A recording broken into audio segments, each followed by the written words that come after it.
Welcome into Sports Tonight. Bailey Burmaster alongside Ellie Parker for this Friday edition of Sports Tonight. Ellie, how you feeling on Friday? I'm feeling all right. I'm feeling all right. Not too many complaints.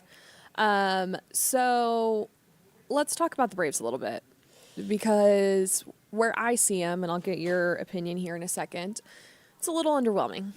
God. Giants have been mediocre at best. They've won 7 of their last 10. They come in and you lose the series, drop 2 to the Giants. Not ideal when you now are hosting the Phillies this weekend. Yes, it's not ideal. Still, the Giants have won 7 of their last 10. They took 2 from the Braves, 2 from the Dodgers, 3 from the Cubs. This is not a team that's been just cold as of late. No, but this is also the Braves, and this is also a team that people have. Let's be real. They have big implications coming into this Braves season. are the 3rd best record in the National League. But have they been playing like it? And that is my question. Yes. You of think course. so? Yes. You don't think the offense has been too up and down? Yes. What's been up and down is the pitching, specifically Charlie Morton. That's true. I agree with that. I think the offense has not been the problem to me. It's been the Ooh, pitching. interesting.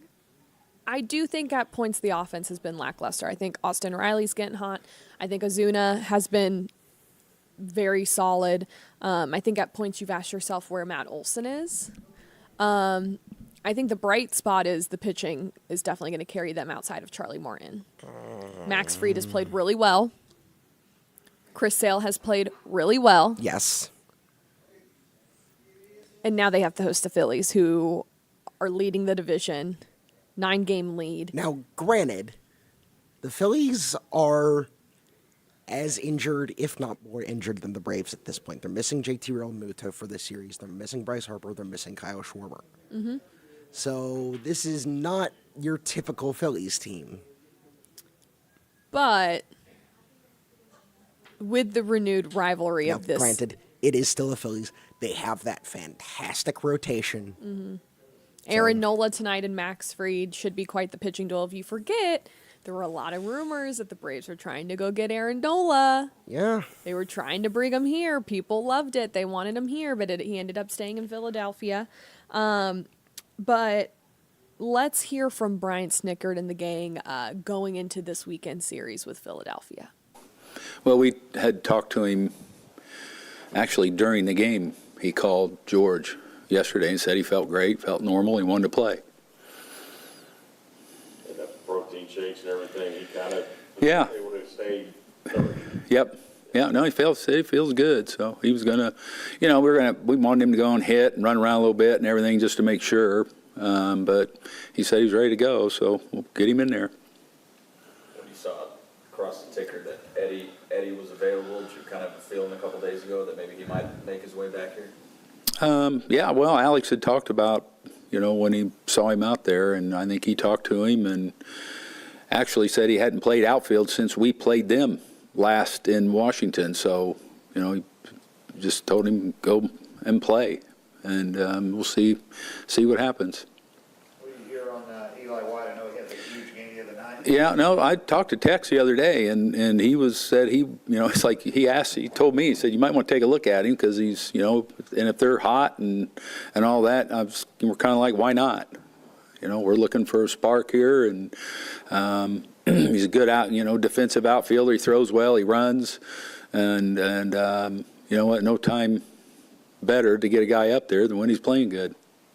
Did you have a conversation with Eli, and what was that like? Yeah, I talked to him on the way out today. He understands it. I mean, he's been around. He's been through all this, and it's just part of the game. It's not easy. It's not any fun when you have to make those decisions. But it's, like I say, if the kid's hot and doing good, we're going to give him a look. How beneficial could it be for Rosario to come back here to the clubhouse, not only that he knows, but also guys that are going to keep him accountable and, keep him focused? Yeah, I mean, you never know. I mean, and that's a situation like that. You may get, Eddie, we know what he's capable of, and so hopefully, he goes down there and plays well and shows he's worthy of coming back up here. saw Harris running again. Is he kind of close to rehab? No. I think he's got a few more boxes to check before he gets to that point. When you look at Laureano, at what point might you guys have to? Yeah, I don't. Yeah, that's a good question. Probably, going to probably be sooner than later that we're going to have to see. Sid, I know you talked yesterday about, just being in another series, but being around this game a long time. When you have a marquee matchup like this with the Phillies, how much does that do for momentum if you're able to string a couple together? No, it's good. I think it's fun. I mean, we've been through a lot of these in the past, and I said anytime you play a division rival, there's a big games, and this is no different going into this weekend. So, the only game you can control is today. So that's kind of where the focus is going out, and it's a tough opponent, obviously, in the Phillies, and we know Aaron Nola very well. So it's never an easy ride with him either. He's a horse, man. So it should be a fun series. How many similarities do you see between you guys and them in terms of the great rotations and then the powerful lineups and kind of so on? Yeah, no, I know. I said it's kind of two different teams than we opened up with because, both clubs are dealing with some significant injuries. But, yeah, I mean, they're have been a strong team for years. And, so we're probably very similar. Anything else? Yeah, I saw AJ pitch here tonight in Rome. I mean, I'm interested in seeing him in the locker room. What is the timetable on it? What was that? I didn't. On AJ. Oh, yeah. I talked to him, too, today. I think he's scheduled to go again Tuesday in Gwinnett. And, that was his first time out. And said he feels good. So that's a good thing. Him and Ian both are kind of working their way back, getting built up. Is Ian's next one still with Augusta. Okay. I think, yeah. I just looked at it. I can't remember. Jared, a hard-fought battle against the Giants this past series. Now you got the probably the top team in baseball in the Phillies right now. Any takeaways you can take away from that Giants series, and what kind of things are you looking to improve on coming into this series against Philadelphia?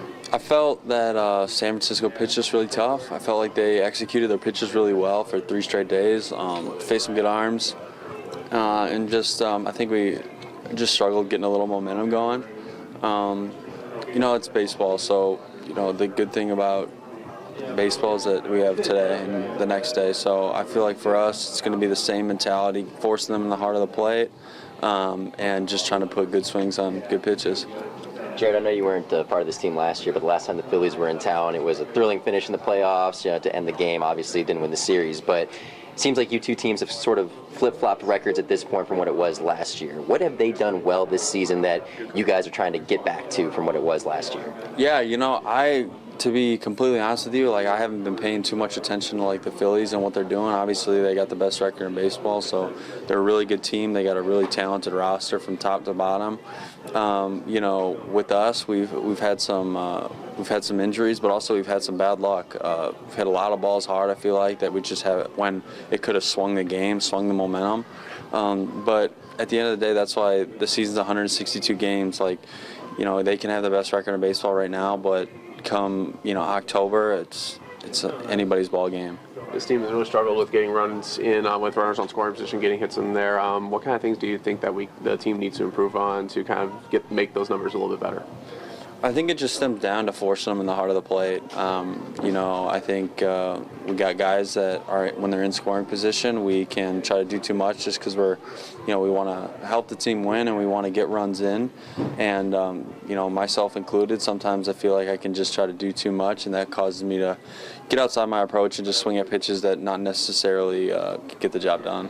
The last time Max faced the Phillies was kind of a rough outing for him, but now that Max is putting on these more dominant performances, can you think you can expect to see Max continue that performance up against the Phillies the second time around? Yeah, no doubt. Max has been throwing the ball well all year. I think we're all excited to be playing behind him tonight, and I look forward to being out there and watching it. Jared, it's obviously an everyday game, 162, but when you get a marquee series like this, how much can that impact momentum shifts for a season? Oh, yeah. I mean, I feel that there's definitely some truth to that. You know, we got a divisional game, a divisional series, and you get the two top teams in the division going at it. Like, this is definitely a big, especially going into the All-Star break. This is definitely huge for us. But at the end of the day, you know, we're treating this game no different than the game that we played yesterday, the day before. I feel like we've done everything we can to prepare for, you know, this series and the series coming forward, that, you know, we're just going to go out and give it everything we got and see what happens.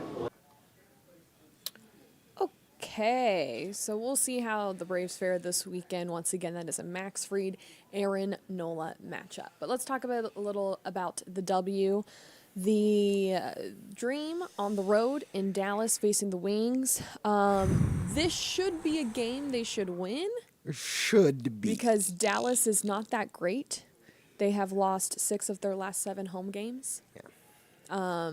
And yet. And yet, there are a lot of injuries where the Dream are concerned, Ellie. Yeah. Okay. Pose this question to you. Okay. So the Dream are missing Ryan Howard, Jordan Canada, and Aerial Powers for this match. Do you think that trio beats, say, we'll just take the top 3 scorers that are active: Alicia Gray, Tina Charles, and Cheyenne Parker Tyus in a 3-on-3? Which are you taking? The IL team or the active team? I'm going to take the active team. Because if you look at, I don't have you have the numbers in front of you. I can't see them.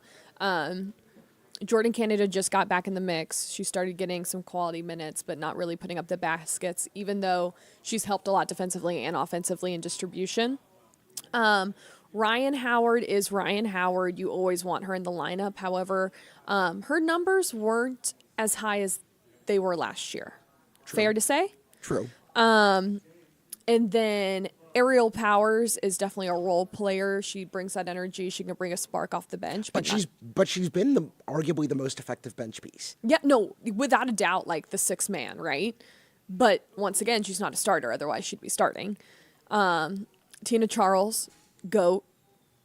Tina Charles is Tina Charles. Like, I don't think I could say a bad thing about Tina Charles, even if she was like 52 and still trying to play. I'd just be like, go pulling off, a queen. Julio Franco. Do what you can. And just going out there on the court at the age of 52. Yeah, and then you have CP. She could absolutely do that. CP is my favorite person on the team to talk to. She's just very upfront, very honest. You know, she was making a transition from the 5 to the 4.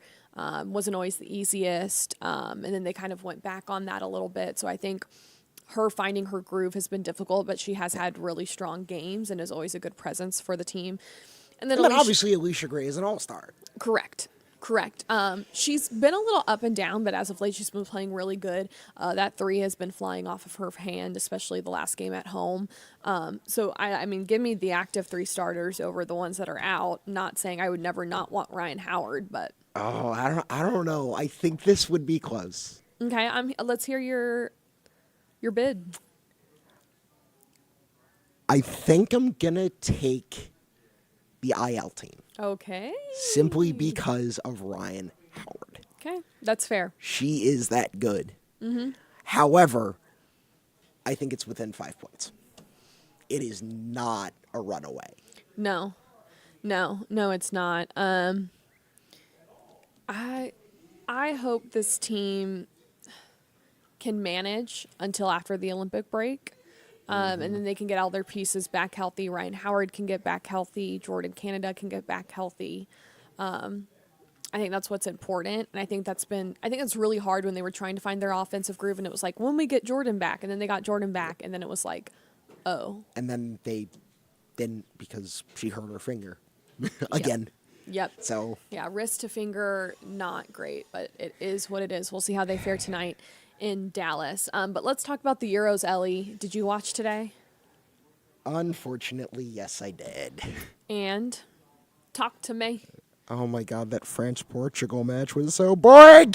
The soccer could have been better. I was expecting a game like we saw with Spain. Yeah.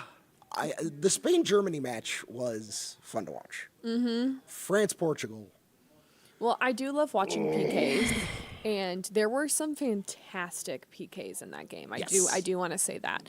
Hold on, pause this conversation, and I just have to bring something up. So I am a Ronaldo apologist, big Ronaldo fan over here. And when they were playing, Big old goose egg in this tournament. but who were they? Was it Slovenia? I believe so. He had a PK in regulation, missed it, was crying about it because the game, or was it? No, it was an extra time because if he had scored, it would have been over. Yeah. Everyone in the newsroom was like, "Oh my God, Messi would never. Why is he crying? Why is he doing this?" Come on. And Argentina went to PKs yesterday. Do you know who missed a PK? I wonder. Also, I seem to remember Messi crying at the 2016 Copa America Centenario when Argentina lost to Chile. That is valid. That is very valid. So I just wanted to put that out there. Anywho, Portugal, great PKs. Portugal falls. You see Ronaldo crying. But can we talk about Pepe? 41 years old and still kicking it. Bro, if I could play like that at 41, I'm doing something right. We also need to talk about Mbappe. Yes. Where has he been this tournament? Like, we can talk about Ronaldo having a goose egg, but what has Mbappe done? That's fair. That's fair. Okay. You have anything else you want to talk about before we move on? England, Switzerland, and Netherlands, Turkey tomorrow, the other quarterfinal matches. I am 100% Team Switzerland at this point just for the memes of Switzerland winning a major tournament. That would be very fun, especially if they beat, like, Switzerland, England, the Netherlands, and, like, France along the way. Yeah. Yeah. These games are really fun. If you don't watch them, you should definitely tune in. Yes. All right, let's keep it pushing. SEC Media Days is in like 2 weeks. We will be headed to Dallas for that. I'm not mentally prepared for football season. UTA in Atlanta. It's not. Okay, so let's talk about this. We can beef about this. Okay. So I am from Texas. Okay, Texas girl here. Went to school in the Big 12. It is called UT. Now I get people here might confuse that with Tennessee. At this point, you have to differentiate between the two. No, this is what I would say, and I think you're going to think this is a hot topic or a, like, controversial take. I think nationwide, if you said UT, people would think Texas. Oh, absolutely. And if you talk about Tennessee, you say Tennessee. Yes. That's always what I've done. That's true. However, welcome to the South. However, you're wrong. You're wrong. We're going to have to agree to disagree on this one. Yeah, otherwise, we're going to be beefing on this. Disagree. Anyway, Texas, Oklahoma, welcome to the Thunderdome. Yeah, welcome to... You're going to get slaughtered. Okay, but I was doing I'm doing a lot of research on this because, you know, this is a great platform to tell you guys.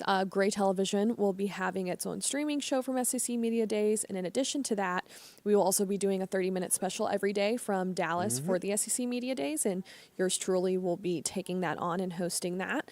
So I've been getting all my notes in and whatnot. Do you know people still have Texas predicted to win a national championship and win the SEC championship? Tell me that is not favoritism. That's... Because they would always get that vote in the Big 12 and then would amount to nothing. And it would amount to nothing. Okay?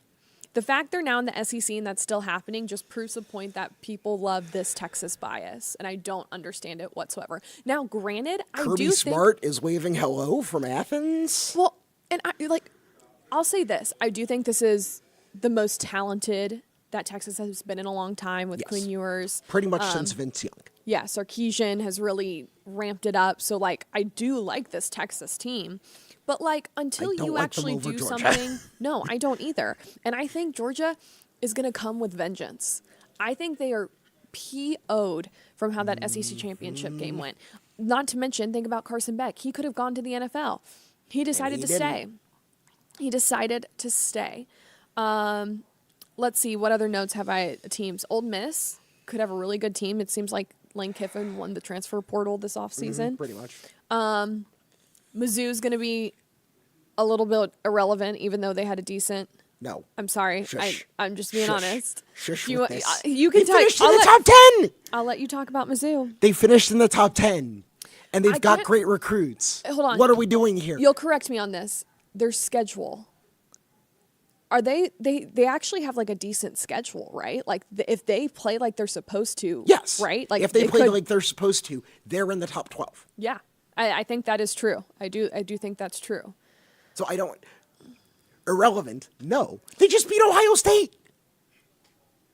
I don't was care last if Scott's. season. I don't care if Scott's going to come over here and say, "Oh, it was a weekend Ohio State because all of their big Do you pieces want to didn't come play." in? You want to I come don't step care. in? Do you want to step in? You've opened Pandora's box. Oh, we've had this argument since the game. Let's make sure. No, Look, hold on. I don't Hold on care. a minute, Ellie. I mean, you have to. I'm going to be a homer. I do not care. Ohio State barely even cared about that game. I mean, half the guys didn't even play. I guys getting do ready for the not NFL. care. It was a bowl game. You know, most of the bowl I games do- outside the championship I bowl games don't don't even matter care. that much anymore. I mean, I don't care. It wasn't. Look, if you want to be happy about that victory, I get it. Missouri I football am going to doesn't have hold a this lot of over things you, to cheer and I am about. going to So hold this over Terry until the next time they play. I get it. I mean, look. I mean, people don't. There's not a lot to cheer about when it comes to Missouri football, right? So I mean, if one Yeah, of your I'm going to take it where I can get it. Thank you. Right. So if one of your small victories was actually beating Ohio State, then look. Oh, small victories. Come on, this is a victory that's going to turn around the program. Really? That's Yes! the victory that's going to turn around the Yes! program against Ohio State in the bowl game that Ohio State. Yes, barely cared Ohio about? State in the bowl game. We can beat the big programs. That's the pitch. That's really what it did for you? Yes. Okay. I mean, Do you understand the state of Missouri football? I know what it's been, but look, I do remember though. I think they were like number 1 in like 2007 for one. That is that was a long time ago. That's the Gary Pinkel era. Yeah, that's Since when they- then, the team has been trash. I remember when they had like Jeremy until Maclin Eli and those Drinkwitz guys. came along and started recruiting. So that's what we're going to go with. We're going to go with that win last year as Yes. the one. That's the one that's going to get them in the right direction. Yes, because now he's starting to recruit. Get these 4 stars. Get these 5 stars.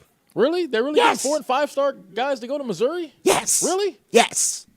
Maybe I was just sleeping on Missouri. I don't know. Yes, I mean, you've been sleeping on Missouri. I've been trying to get through to you, man. Okay. All right, Bailey, you can come back. If that's what Ellie's going to go with. All right. Let her have it, Bailey. All right, do we need to take a second? I'll give you a little breather. Kumbaya for a I second. get heated on this TV show. You don't say. Yeah. No, I baited you into that. Yes, I you baited did. you into You that. did That's bait on me me. into it. I knew that would get it. Okay. Anyway, SEC, Georgia really seems to be the favorite. As they should be. There's some really good SEC matchups coming this season. Georgia, Texas. Georgia, Texas. We'll be in Austin for that. It's going to be insane. Texas A&M again, restarting that rivalry again a little bit. So we'll see what happens. Should be a good one, but let's get to what's on my mind. I had a really good topic for this today, and I totally forgot. So I'm going to let you go first. Okay, so I like video games, and I like a particular style of video games called speedrunning, where you try to beat a game as fast as possible. Most speedrunners just use whatever they can. And there's an event every 6 months called Awesome Games Done Quick. It's a charity event. It benefits Doctors Without Borders.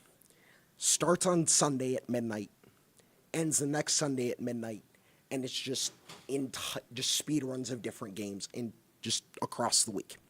One of the speed runs for Awesome Games Done Quick last week was a speed run of Ken Griffey Presents Major League Baseball. And it was done by a speedrunner and his Shiba Inu. It's so cute to see a dog speedrunning and like pressing this button as his owner is like, okay, press this button, and he's actually trying to play the game. It's some of the speedrunners can get wild and get creative, like the dog, or a guy who will try to beat Donkey Kong by playing the bongos. Okay. Or there are one-handed speedrunners. Hi. I have a disability that only gives me effective use of one hand. So it's just a very fun week, and it was a sports related speed run that brought Joy to your heart. Joy to my heart, because the Shiba Inu. This is the best boy. I love that. Okay, I remember what I was going to do for mine. Tennis. Yay! Coco Gauff. Yay! She has made it into the round of 16. Continues to be dominant, so we love to see that. And then Ben Shelton getting into the third round. Do you know much about Ben Shelton? He had, now, for context, this is Wimbledon. And last year, Ben Shelton had a run to the semis, I believe. I want to say it was the semis. You keep going. I'll double check. He made it very far into the tournament. And Wimbledon is a bit of an interesting tournament because it's the only major tennis tournament that is played on grass. And the grass season in tennis is very short. It's maybe 1 or 2 months. So a lot of these players don't get a ton of practice on what is a very, very unique surface. Because most other tournaments across the entire year are held on hard court or clay. And even clay is a shorter season because it's built around the French Open. Whereas hard court, you can play it whenever. You've got the Australian Open, you've got the US Open, both played on hard court. So Wimbledon, being successful on that, requires you to be successful on a very, very unique and frankly very weird surface. So seeing, these Americans and people with connections to Atlanta, like Ben Shelton, Coco Gauff, it's a little fun. You're correct, but semifinals of the U.S. Open. It was the U.S. Open. So, on Instagram, there's a Reels tab. Like everyone, I just will go into a doom scroll at night. And Ben Shelton's Instagram popped up. He has fantastic Instagram Reels that are like hype up Instagram Reels. Have you seen them? I have seen these. They're because awesome. They like get me hype, and I'm not even into tennis like that, if I'm being completely honest. I am. What sports are you not into? That's a good question. That part. That's a good question. I did play tennis for 4 years. Okay. So I never played tennis. I think I would be very bad at tennis. I have the same sentiment with basketball. I watch more basketball, but I have never. That's a lie. I played basketball. I played rec basketball at Oklahoma State after I was done playing soccer. I lasted 2 games because I fouled out of both games, and they have a rule that if you foul out of more than a game, oh no, then you cannot come back, and you are banned from rec sports. I did not know that, and me and my roommate, who was a goalkeeper for our team, also played. She got kicked out as well because me and her were talking crap to a player in our first game who we kind of made the comment of like, you're playing way too hard for someone who wants a t-shirt. Ouch. She didn't like that and started barking back, and we were like, calm down. That's a pretty solid burn, though. Well, and we just said, calm down. Like, we already have a Big 12 championship ring. We're going to let you get your t-shirt. And we got turned into the refs for that, and we weren't asked back. And that was the last time I ever played basketball, Ellie. I also played basketball for a year in high school, so. Did you like that? What was your favorite sport you played? I much preferred tennis. Yeah. Largely because tennis was a no-cut sport. So I never had to worry about my coaches cutting me, even though I was constantly on the lower slot on the teams. But it was fun. It was fun. I got to meet some friends I still talk to. Yay. And yeah, it gave me a love of a sport that, like 6 months before I started playing, I barely understood. Well, we will see how Ben Shelton and Coco Gauff continue to fare. Definitely want to continue to follow their journeys as they get through Wimbledon, which is also a fun celebrity spectacle. So we'll see what happens. But that will do it for this Friday edition of Sports Tonight. For Ellie Parker, I'm Bailey Burmaster. Make sure you guys join us next week. Have a good night.